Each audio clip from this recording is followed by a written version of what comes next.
감사하신 주님, 하나님께서 우리를 살리고 인류를 살리는 복음을 주셨지만은 이 복음은 늘 도전을 받아왔습니다. 교회 밖에 있는 사람들도 복음을 향한 도전을 늦추지 않고 있습니다마는 교회 안에 들어와 있는 사람들까지도 이 복음을 왜곡시키고 이 복음을 변질시키는 자들이 사도 바울 당시부터 있었던 것을 저희들에게 가르쳐 주심을 감사합니다. 그들이 어떤 분들이었는지 또 어떤 문제가 있었는지 오늘 우리는 이 복음 앞에서 어떤 태도를 가지고 살아야 하는지 이 시간 저희가 다시 한번 주의 말씀을 듣습니다. 주님께서 저희 한 사람 한 사람의 마음을 다스려 주시옵소서. 예수님의 이름으로 기도하옵나이다. 아멘. 해마다 노벨상을 줄 때가 되면 노벨 문학상 후보자로 빼지 않고 최근 몇 년 동안 거론되는 분이 있습니다. 카나다의 마가릿 애트우드라고 하는 작가입니다. 이분이 1985년에 핸드메이드 테일이라고 하는 소설을 썼습니다. 시녀 이야기라고 하는 소설입니다. 그런데 이 원작을 토대로 해서 미국에서 드라마 핸즈메이드가 시작이 됐는데 바로 지난 4월 26일 방영을 시작했다는 보도를 보았습니다. 어떤 스토리인가 하니까 공기오염이나 물오염, 핵개발, 유전자 실험 이런 것들 때문에 수많은 여성들이 불임이 되는 불행한 사건이 생긴다는 겁니다.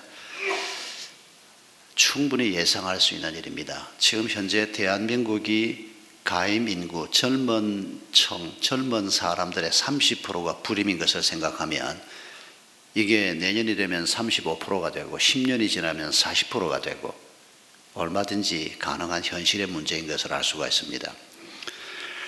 그런데 문제는 뭔가 하니까 핸드메이드로 불리우는 여성들이 있는데 이 길리어드라고 하는 사회를 통치하고 있는 사람들이 여성들을 자원화하는 겁니다. 그러면서 모든 여성들을 직장에서, 가정에서 군대에 가듯이 빼내는 겁니다.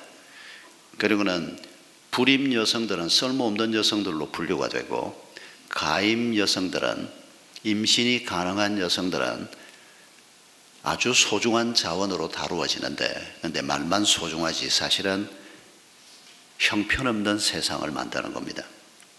이를테면 여성들의 발목에 4자리 숫자를 기록을 합니다. 이름도 필요 없고 4자리 숫자를 가지고 분류되는 여성들의 삶이 시작이 되는 겁니다.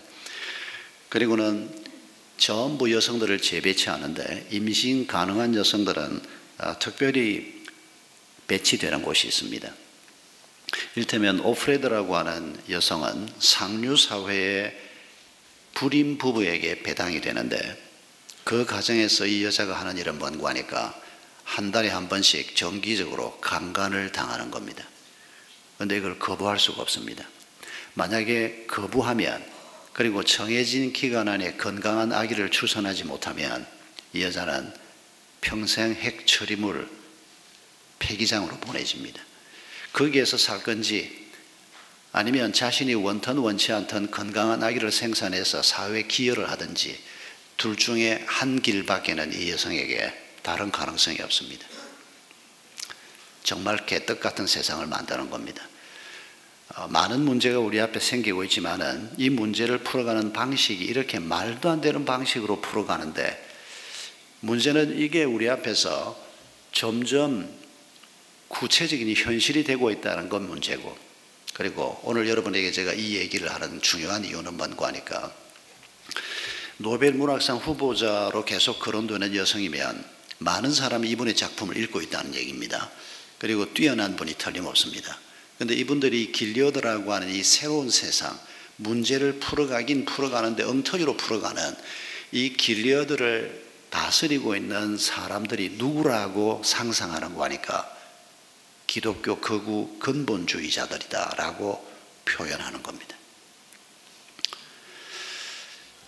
복음을 갖기는 가지고 있는데 이 복음이 변질되는, 이 복음을 제대로 해석하지 못하는, 이 복음이 삶에 제대로 영향을 주지 못하는 변질된 복음을 가진 사람들, 극우든 극자든 근본주의자건 자유주의자건 여러 유형이 있습니다. 지난 2000년 역사 속에서 가장 더러운 전쟁 중에 하나가 십자군 전쟁 아닙니까? 예수 그리스도의 이름으로 벌인 전쟁인데 가장 참혹하고 더럽고 명분 없는 전쟁이 되고 말았습니다. 이런 일들을 변질된 기독교가 한두 건 행한 게 아닙니다. 그런데 앞으로 우리 사회에서 벌어질 수 있는 이런 문제들을 앞에 놓고 이런 통찰력이 뛰어난 한 작가가 기독교 극우 근본주의자들, 복음을 변질시키는 자들이 이런 말도 안 되는 엉터리 짓을 행할 수 있다고 경고하고 있다고 보아야 하는 것입니다. 오늘도 믿음을 가지고 있다고는 하는데 성경이 가르치는 믿음이 아닌 변질된 믿음을 가지고 있는, 특히 변질된 복음을 복음이라고 말하는 사람들, 이런 사람들을 우리가 최근에도, 아니 지금 이 순간에도 보고 있습니다. 오늘 아침에 어떤 목사가 저한테 카톡으로 글을 하나 보내왔습니다. 이런 사람을 지지하는 사람을 목사라고 할 수 있겠느냐, 이런 내용의 카톡이었습니다. 구체적으로는 얘기하지 않겠습니다. 그동안은 반대로 많이 받았습니다. 같은 한 사람을 지칭하면서 그리스도인이라면 이 사람을 지지해야 된다, 이런 카톡을 지난 한 2주간 동안 제가 한 30개는 받았을 겁니다. 예, 그렇게 우리가 생각할 수 있습니다. 예수 믿는 사람이라면, 안보를 걱정하는 사람이라면 관점에 따라서 사드 배치를 놓고 우리가 선택을 할 수도 있고, 혹은 소수 인권이라는 관점에서 문제를 생각할 수도 있고, 여러 가지 관점에서 우리가 생각할 수 있습니다. 그런데 위험한 것은 목사라면 혹은 그리스도인이라면 이렇게 해야 된다, 아주 조심스러운, 아니 아주 위험한 말입니다. 우리가 서로를 존중하고 서로 판단을 하고 선택을 하고, 그런 마음들이 모아져서 하나님께서 우리의 투표를 통해서 한 사람을 대통령으로 세우고, 내가 원했건 원하지 않건 그 사람을 중심해서 다시 또 우리가 이 나라를 세워가고 사회를 세워가는 이런 씨름을 해야 하는데, 지금 위험한 사람들은 이런 극우주의자 혹은 극좌입니다. 그런데 믿는 사람들 중에서 이렇게 변질된 복음을 가지고 엉뚱한 행태를 벌이는 사람들이 2000년 전에 갈라디아 지역에도 있었고, 지난 2000년 역사 속에서도 수없이 있었고 앞으로도 있을 것이고, 지금도 우리 가운데 존재한다는 것이 문제라는 것입니다. 그런데 그 원조가 갈라디아 교회 안에 있었습니다. 갈라디아는 지금의 터키 지역입니다. 사도 바울이 1차 전도 여행을 갔을 때 들렀던 지역들이 갈라디아, 북갈라디아, 남갈라디아라고 불리우는 갈라디아 지역들입니다.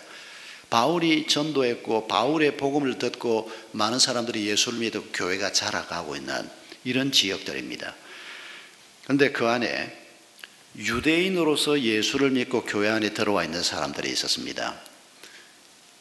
이 사람들을 향해서, 이 사람들이 일으킨 분쟁 속에 휘말리고 있는 이 교회를 향해서 바울이 편지를 쓰면서 본문을 보면 시작부터 아주 극단적인 표현으로 갈라디아서 편지를 시작하는 것을 볼 수 있습니다. 저주가 있을 것이다. 이거 사도 바울이 이렇게까지 말씀하는 분이 아닙니다. 유대인이었고 율법학자였고, 그러나 이방인을 위해서 복음을 들고 전 세계를, 그 당시로서는 전 세계라고 표현할 수 있는 넓은 지역을 다니면서 수많은 이방인들이 하나님의 교회 안에 들어오도록 수고했던 분입니다. 그런데 같은 동족인 유대인들, 그리고 그분들이 교회 안에 들어와서 지금 함께 신앙생활을 하고 있는데, 도대체 이 사람들이 어떤 문제가 있길래 이 다른 복음을 전하는 자들은 저주가 있을 것이다. 여러분, 편지 형식을 보면 인사를 하고 차근차근 편지를, 그 당시 사람들이 쓰는 방식으로 편지를 바울이 주로 써왔습니다. 그런데 갈라디아서는 처음 시작부터 아주 논쟁적입니다. 내가 사도직을 받은 것이 사람이 시켜서 내가 받은 직분이 아니고 하나님이 내게 주신 직분이다. 왜 이걸 이렇게 강조하는 것 같습니까? 사도 바울이 전도해서 교회를 세웠는데 그 안에 들어와 있는 유대주의자들 중에서 바울이 말하는 것과는 다른 얘기를 하려고 하니까 바울의 사도성을 먼저 공격하는 사람들이 바로 이 유대주의자들이었다고 보아집니다. 사도 바울 지가 12사도 안에 들어있느냐, 예수님이 사역할 때 예수님을 만난 적이 있나, 늦게야 사도가 돼가지고 자기 입으로 사도라고 떠들고 다니고, 그리고는 하나님이 모세를 통해서 주신 율법을 전부 다 폐기를 해버리고 예수 그리스도의 구원의 복음을 얘기하지만은, 그러나 바울이 얘기한 것처럼 예수 그리스도의 십자가의 복음만 가지고는 구원 못 받는다. 예수 그리스도의 십자가의 복음도 믿어야 하지만은 할례도 받아야 구원 받는다. 이런 식으로 주장하는 사람들이 교회 안에 있었다는 것입니다. 교육관을 짓는데 지붕을 슬랍으로 칠 것이냐 아니면 기와를 얹을 것이냐, 이런 것에 대해서 의견이 다르다고 해서 저주가 있을 것이다. 바울은 그렇게 말하는 분이 아닙니다. 또 그리스도인은 그렇게 말해서 안 됩니다. 우리가 지난번에 교육관 조감도 3개를 갖다 놓고 투표를 했는데 거의 비슷하게 나와가지고 우리 건축위원회에서 아주 골머리를 앓고 있다가 2번을 선택했다고 합니다. 1번을 선택한 자들에게는 저주가 있을 것이다. 정신 나간 사람 아닙니까? 여러분, 성경은 그렇게 옹졸하지 않습니다. 사도 바울이 특별히 저주가 있을 것이다 라고 얘기하는 것은 한 가지 이유 때문입니다. 하나님의 구원의 복음에 손을 대는 자들입니다. 예수 그리스도의 십자가의 구원의 복음, 그것 외에도 길이 있다고 말하고 이걸 변질시키고 왜곡시키는, 오늘 우리식으로 표현하면 이단이라고 표현하는, 이단이란 말은 끝이 다르다라고 하는 한자 말입니다. 대부분 다 같은 것 같아 보입니다. 그런데 조금 다른데 이 다른 게 중립적인 것이면 괜찮습니다. 예배를 오면서 어떻게 양복을 안 입고 오냐? 그래서 어떤 교회는 교회를 오면 반드시 남자는 양복을 입어야 되고 여자들도 정장을 해야 교회 입장을 시키는 교회가 있습니다. 우리도 그렇게 한번 해볼까요? 저는 하나님이 그렇게 그걸 원한다고 생각하지 않습니다. 그리고 그걸 교회 룰로 정해놓고 꼭 이렇게 해야 된다, 저는 그건 성경 정신에 부합한다고 생각하지 않습니다. 하나님은 우리에게 최대한 자유를 주시려고 하는 분입니다. 그런 세세한 문제에 대해서는 알아서 해라, 저는 하나님이 그렇게 말씀하는 분이라고 믿습니다. 그런데 예수 그리스도의 십자가의 복음 자체에 손을 대는 자들이 있다면 그건 이단이라고 말할 수밖에 없는, 아무리 다 똑같다고 해도 이단이라고 말할 수밖에 없는 이런 점을 지금 사도 바울이 지적하고 있는 것입니다. 달라도 좋은데 뭐가 다를 때 우리가 안 된다고 거부할 것인가? 우리가 이단을 얘기할 때 주로 5가지 얘기를 합니다. 예수 그리스도와 관련한 얘기가 대부분입니다. 첫째로 중요한 게 뭔가 하니까 예수님의 동정녀 탄생입니다. 예수 그리스도가 성령으로 잉태되어 동정녀의 몸에서 태어났다는 성경의 가르침은 이건 어떤 경우에도 바꿀 수 없는, 이걸 왜곡시킬 수 없습니다. 예수 그리스도께서 죄 없으신 분으로 태어난 이 동정녀 탄생을 부인하면 예수님의 십자가 복음은 무산될 수밖에 없기 때문입니다. 이걸 건드리면 이건 우리는 그 사람을 형제라고 부를 수가 없습니다. 같은 믿음을 가졌다고 말할 수 없습니다. 또 한 가지는 예수 그리스도의 인성과 신성입니다. 성경이 예수 그리스도가 하나님이면서 동시에 우리와 똑같은 몸을 가지고 온 분이라고 얘기합니다. 그리고 죄 없으신 분이라고 얘기합니다. 죄 없으신, 그러나 인간으로 이 땅에 와서 내가 짊어져야 할 십자가를 나 대신에 짊어지고 가신 인간 예수 그리스도, 그러나 하나님의 아들이신 메시아이신 그분 예수 그리스도의 신성과 인성은 양보할 수 없는, 이게 문제가 생긴다면 기독교 복음 자체가 존재할 수 없는 중요한 가르침입니다. 예수님의 대속적인 죽음, 예수님의 십자가 죽음이 나의 죄값을 치르는 대속적인 죽음이다. 이건 어떤 경우에도 우리가 양보할 수 없습니다. 예수님의 육체의 부활, 이것도 어떤 경우에도 양보할 수 없습니다. 우리 주변에 가까이 있는 분들 중에서 오늘도 지금도 예수님의 육체의 부활을 죽은 자가 다시 살아났다고 믿는 것은 원시적이고 미신적인 신앙이다. 예수의 부활이라고 하는 진정한 의미는 예수 그리스도의 교훈이, 예수 그리스도의 정신이, 그의 가르침이 우리의 삶 속에서 다시 꽃이 필 때 그게 진정한 부활이지, 예수의 몸이 죽었다가 다시 살아났다 이렇게 믿는 것은 원시적이고 미신적인 신앙이다. 여러분, 오늘도 우리 주변에서 이렇게 예수 그리스도의 부활을 설명하는 목사 신부들이 많이 있습니다. 우리는 거부합니다. 우리는 그분들을 형제라고 말할 수 없습니다. 예수님이 우리하고 똑같이 육체를 가지고 있다가 죽으셨고, 그리고 하나님의 능력으로 죽은 자 가운데서 다시 살아나신 분이라는 것을 믿으면서 그의 가르침이 우리 삶 속에서 다시 꽃피워지는 것, 이 둘을 함께 얘기한다면 우리는 기꺼이 동의할 수 있습니다. 그런데 육체의 부활을 부인하면서 그렇게만 말하는 것은 복음 자체에 손상을 가져오는 큰 잘못입니다. 그리고 예수님의 재림입니다. 인류의 역사가 어떤 다른 방법으로 종결지어지는 것이 아니고 예수 그리스도가 다시 오심으로 인류의 역사가 종결되는 것을 우리는 믿습니다. 이런 한 5가지 가르침을 놓고 이 중에 하나라도 거부하는 사람이 있다면 우리는 그 사람을 형제라고 말할 수 없습니다. 그런데 이런 기본적인 복음의 가르침을 받으면서 집을 세목골로 짓건 네목골로 짓건 예배를 11시에 드리건 12시에 드리건 다른 웬만한 건 달라도 괜찮다는 것입니다.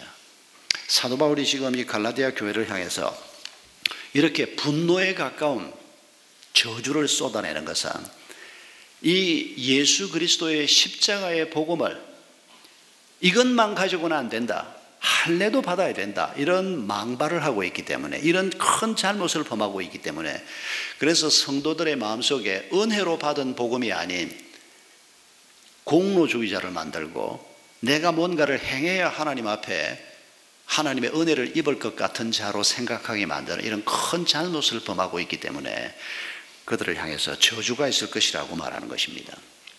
이런 상황에서 사도 바울이 저주를 선포하면서 동시에 바울이 하고 있는 게 뭡니까? 자기가 받은 복음에 관한 설명을 아주 진지하게 다시 하고 있습니다.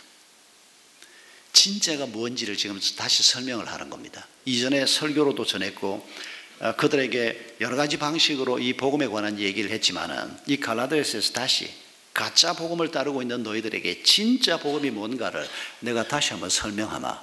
이게 갈라디아서의 핵심이라는 걸 기억하실 겁니다. 지난 한 주간 우리가 읽은 본문에서도 이미 그 핵심적인 내용들이 나오고 있습니다. 우리가 하나님의 나라 큐티 책에서 지금 갈라디아서를 시작하면서 사도 바울이 자기가 받은 복음 얘기를 하는데 아주 중요한 핵심적인 몇 가지 내용이 있는 걸 기억하십시다. 이미 잠깐 설명했습니다마는 자신이 받은 사도직이나 자신이 받은 복음이 하나님이 주신 것임을 강조합니다.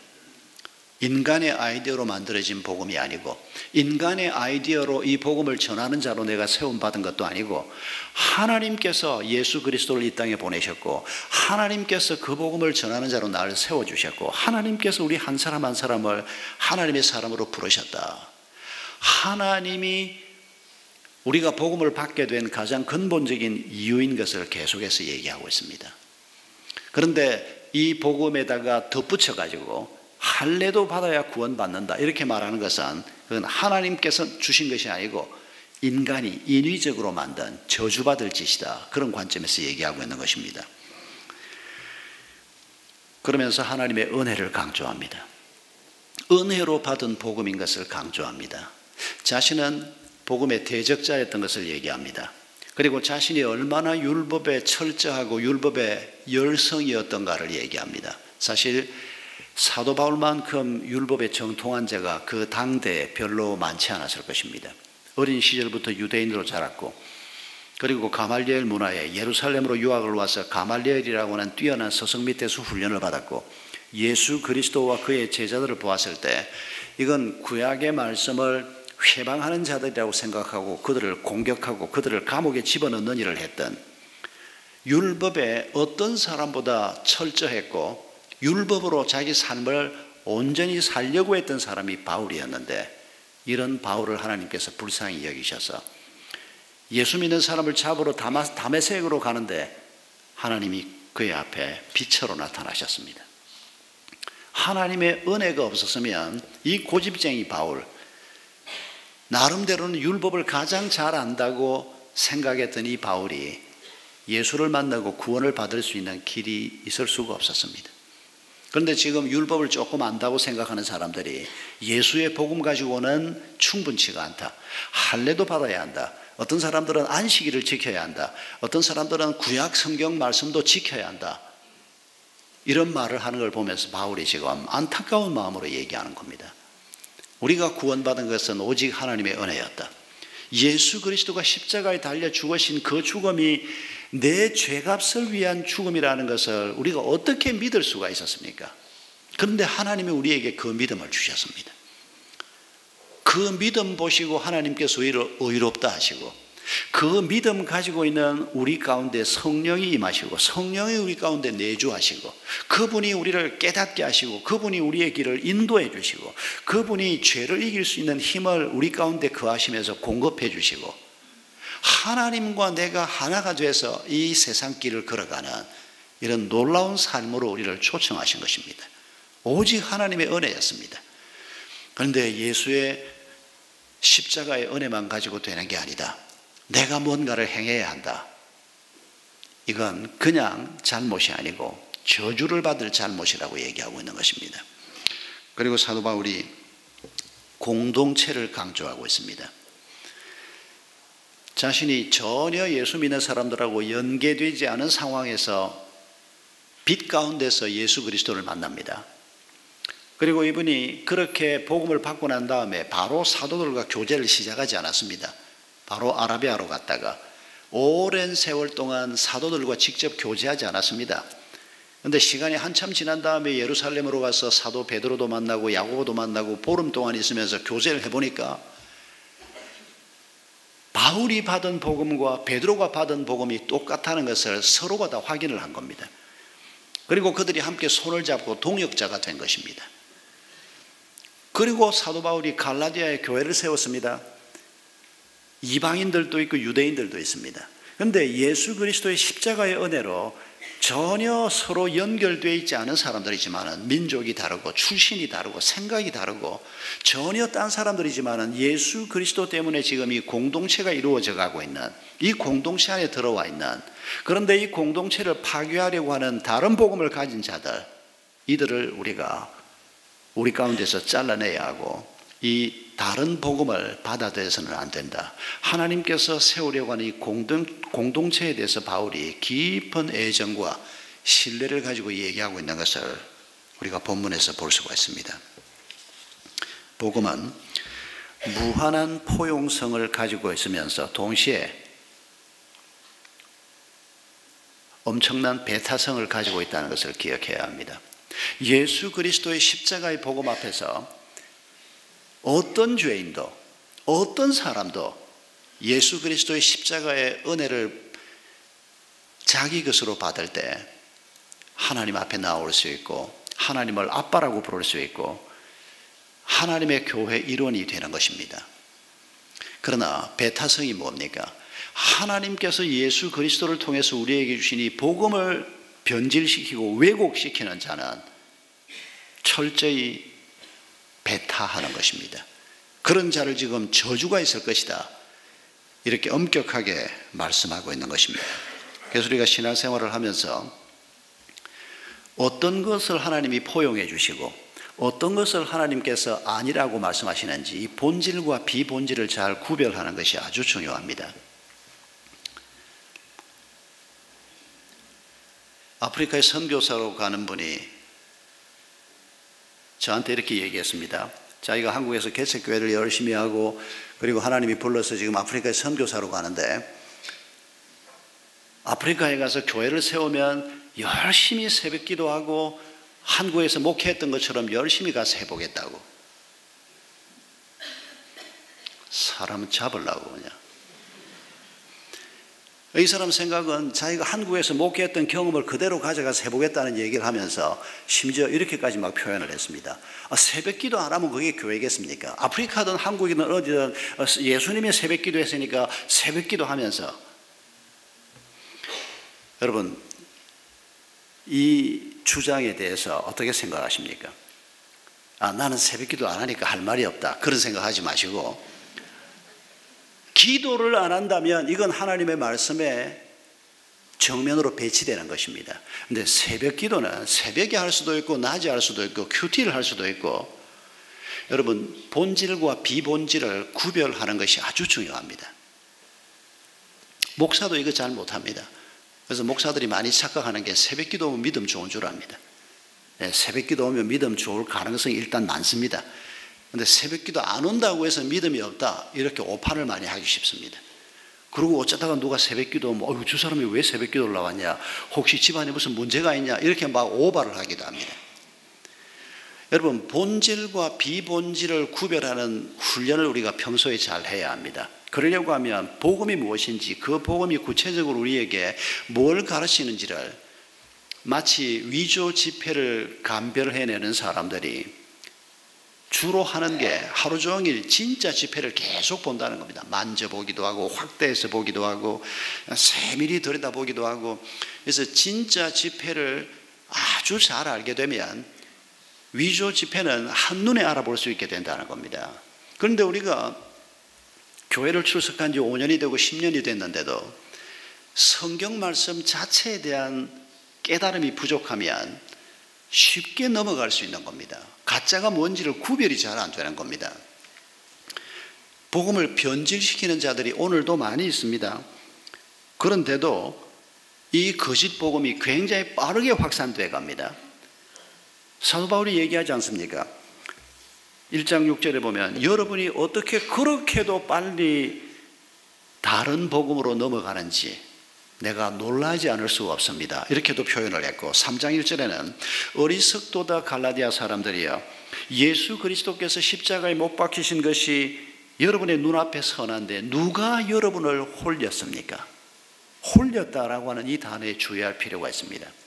우리가 성경 말씀을, 진짜 복음을 제대로 알지 못하고 있으면 우리 마음을 끄는 뭔가가 우리 눈앞에 나타날 때 우리도 모르게 쉽게 끌려 들어가기 때문입니다. 이런 일들이 우리 교회 안에서도 계속해서 벌어지고 있습니다. 위조 지폐를 발견하기 위해서 진폐를 계속해서 만지고 확대해서 보고, 이렇게 진폐에 익숙해지면 위폐를 쉽게 발견하게 된다는 이 말이 굉장히 의미 있게 느껴집니다. 지난 일주일 동안 진폐를 얼마나 만져보셨습니까? 지난 일주일 동안 하나님의 복음이 무엇이며 그 복음이 내 가정에 뭘 약속하고 있는지, 내가 목숨 걸고 따라가야 할 복음이 도대체 무엇인지, 그것이 내 가정에, 내 아이들에게 어떻게 설명되어야 하는지, 우리가 지난 주간 동안 이런 중요한 가르침에 대해서 얼마나 마음을 열고 생각해 보셨습니까? 생각할 시간도 없고 아이들하고 한번 나누어 볼 기회도 없고 정신없이 살면서 이 진짜 복음에 대한 감각이 우리에게 떨어지면 한순간에 우리가 홀리게 되는 것입니다. 사도 바울이 이 가짜 복음을 얘기하면서 2장 3절 4절에서 이런 얘기하는 것도 우리가 기억해야 합니다. 나와 함께 있는 디도는 그리스 사람이지만 할례를 강요하지 않았습니다. 몰래 들어온 거짓 신도들 때문에 할례를 강요받는 일이 있었던 것입니다. 그들은 우리를 노예로 만들고자 하여 그리스도 예수 안에서 누리는 우리의 자유를 엿보려고 몰래 끼어든 자들입니다. 이 거짓 복음은 우리의 자율성을 해친다는 겁니다. 여러분, 자유에 대해서 먼저 바른 개념이 필요합니다. 마음대로 술 마시고 마음대로 섹스하고 마음대로 내가 하고 싶은 거 하고, 이걸 세상은 자유라고 생각합니다. 아닙니다. 그건 자유가 아니고 마음대로 술 마셔서 술의 노예가 돼버리고 섹스 중독자가 돼버리고 약 중독자가 돼버리고, 여러분, 그건 자유가 아닙니다. 내가 할 수도 있고 안 할 수도 있을 때 그게 자유입니다.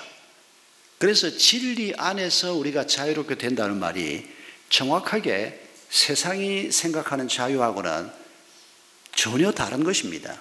여러분, 자유에 대해서 우리가 바른 이해를 가지면서 하나님은 우리를 하나님처럼 자율적인 존재가 되기를 원합니다.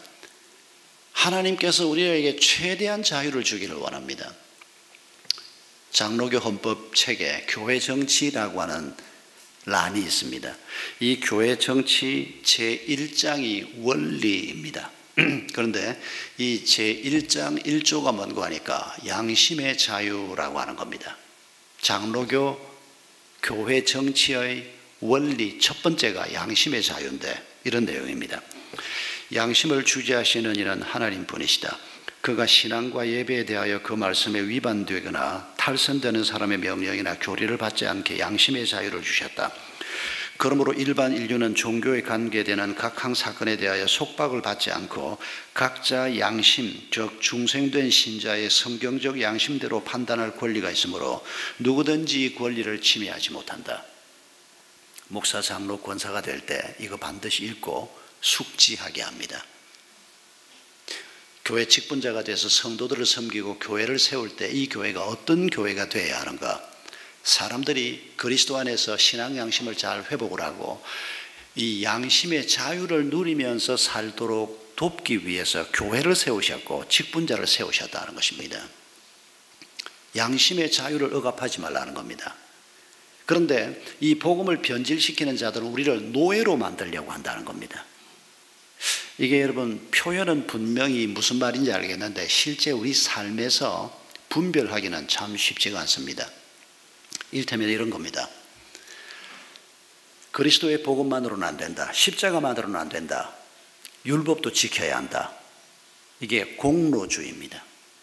여러분, 유대교 그리스도인들만 이런 생각을 가지고 있었던 게 아닙니다. 일반적으로 사람들 마음속에 하나님께서 예수님의 십자가의 은혜를 믿을 때 의롭다 하시고 그 믿음 보시고 우리를 구원한다는 이 말씀이 너무 좀 죄송하기도 하고 어떻게 이렇게 굉장한 걸 공짜로 받아. 그래서 내가 뭐를 좀 해야 될 것 같은 이런 부담이 우리에게 있습니다. 우리도 모르게 이런 마음을 가지고 있습니다. 그래서 유대교 교인들처럼 율법을 강조하고 공로를 강조하지 않더라도 여러분 지금 현재 한국 땅에서 신앙생활하고 있는 우리 마음속에 이 공로주의가 어떤 식으로 자리를 잡고 있는 거 하니까 지난 한 주간 동안 큐티도 빠지지 않고 매일 하고 좀 기도하면서 마음을 좀 잘 다스려서 마누라한테 고함도 안 지르고 애들한테 성질 난다고 막 가끔씩 막 별거 아닌 것 가지고도 고함도 지르고 이러는 성비가 있는데 그런 마음도 좀 잘 다스리고 한 주간이 내가 하나님 앞에 제법 괜찮게 살았다 이렇게 생각이 되면 막 하나님 앞에 좀 어깨가 펴지고 하나님이 나를 더 사랑할 것 같고 하나님께서 사업도 잘 되게 할 것 같고 그런데 한 주간 동안 너무 힘이 들고 피곤하고 지쳐서 성경도 잘 못 읽고 기도도 잘 못하고 마누라한테 고함도 지르고 애들한테도 그냥 뭐 별거 아닌 것 가지고 성질도 부리고 이렇게 한 주간을 보내고 주일날 예배에 와서 앉아있으면 하나님이 너 뭐하러 왔냐 그러는 것 같고 뭐 당장 하나님이 막 그냥 나 같은 건 뭐 그냥 발새 때처럼 여길 것 같고 이 하나님하고의 관계가 내가 무언가를 행했느냐 행하지 않았느냐를 근거해서 하나님하고의 관계를 만들어 가려고 하는 여러분 이게 오늘 우리가 가지고 있는 공로주의입니다. 얼마나 위험한 일인지 모릅니다. 여러분 하나님께서 우리가 하나님의 원수였을 때 우리를 하나님의 자녀로 삼아주신 분입니다.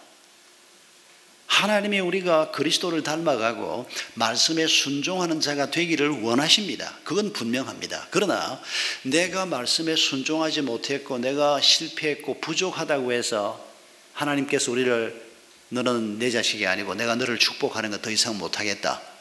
하나님은 그런 분이 아니지 않습니까? 그런데 우리도 모르게 내가 뭘 조금 하면 그 공로로 하나님께로부터 뭔가를 좀 받아야 한다고 생각을 하고 내가 뭘 좀 성실하게 했는데도 내가 생각한 뭔가가 안 주어지면 삐치기도 하고 이미 하나님께서 엄청난 것을 우리에게 주셨음에도 불구하고 말입니다. 여러분 이런 공로주의 그뿐 아닙니다. 우리 마음속에 복음을 변조시키는 여러 가지 문제들이 많이 있습니다만은 유대인들이 유대인이라는 자기 환경으로부터 이 할례를 강조하고 나를 강조하고 안식일을 강조하는 이런 영향을 받았던 것처럼 우리도 샤머니즘으로부터 영향을 받기도 하고 유교의 영향을 받기도 하고 뭐 어린 게 뭘 안다고 저렇게 떠들어대. 우리도 모르는 사이에 나이를 먹으면 이런 현상이 우리 마음속에 생깁니다. 나이가 어리냐 마느냐가 문제가 아니고 저 사람이 하는 말이 성경 말씀에 부합되는 거냐 부합되지 않는 거냐 그렇게 생각하는 사람이 그리스도인입니다. 그래서 나이가 어린 사람이 얘기를 해도 저 사람이 지금 성경에 근거해서 저렇게 얘기하는구나. 그러면 우리가 받아들일 줄 아는 사람이 그리스도인인데 근데 우리는 그거 쉽지 않습니다.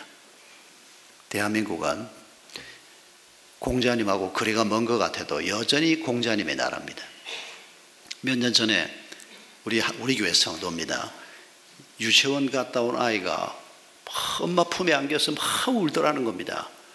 아니 얘가 유치원에서 무슨 일이 있었길래 이렇게 엄마를 보자마자 엄마를 안고 막 우냐. 왜 얘가 이렇게 속이 상했냐. 선생님한테 뭐 부당한 대우를 받았나. 도대체 왜 이러나.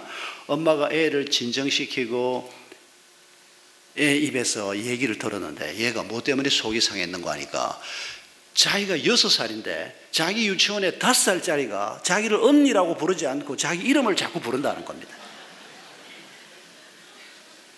제가 그 얘기를 듣고 이야 이 깊은 유교의 뿌리를 어떻게 하랴.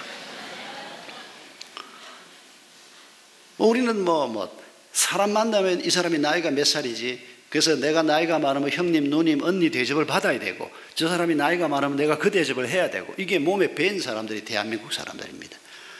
저는 세대가 바뀌면 좀 달라질 줄 알았는데 세상에 6살짜리 유치원 꼬마가 언니 소리를 안 하는 동생 때문에 화가 나가지고 그렇게 펑펑 울었다는 얘기를 듣고 이게 우리가 얼마나 유교적인 영향이 강한가를 새삼 느끼지 않을 수가 없습니다.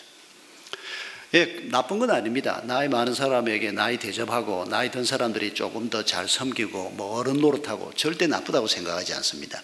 그런데 여러분 그건 복음하고는 상관없는 겁니다. 문화일 뿐입니다. 여러분 이런 것들을 우리가 분별하면서 하나님이 기뻐하시는 교회를 세워가는 복음에 기초한 건강한 하나님의 교회를 세워가는 그래야 우리와 우리의 가족들 그리고 우리가 섞여 살고 있는 이 세상에 하나님의 은혜가 임하는 것입니다. 하나님께서 사도 바울을 통해서 주신 이런 가르침을 통해서 2000년 전에 하나님의 뜻을 이루어 가신 것처럼 오늘 우리를 통해서도 하나님의 뜻이 이루어지기를 원하십니다. 부족하지만은 이번 한 주간도 우리가 하나님의 말씀에 근거해서 최선을 다해서 성령의 지혜를 구하고 우리를 통해서 하나님의 뜻이 이루어지게 해 주옵소서. 우리 그런 마음으로 함께 찬송하겠습니다. 불편하지 않으신 분들은 자리에서 일어서셔서 하늘에 계신 우리 아버지 함께 찬송하겠습니다.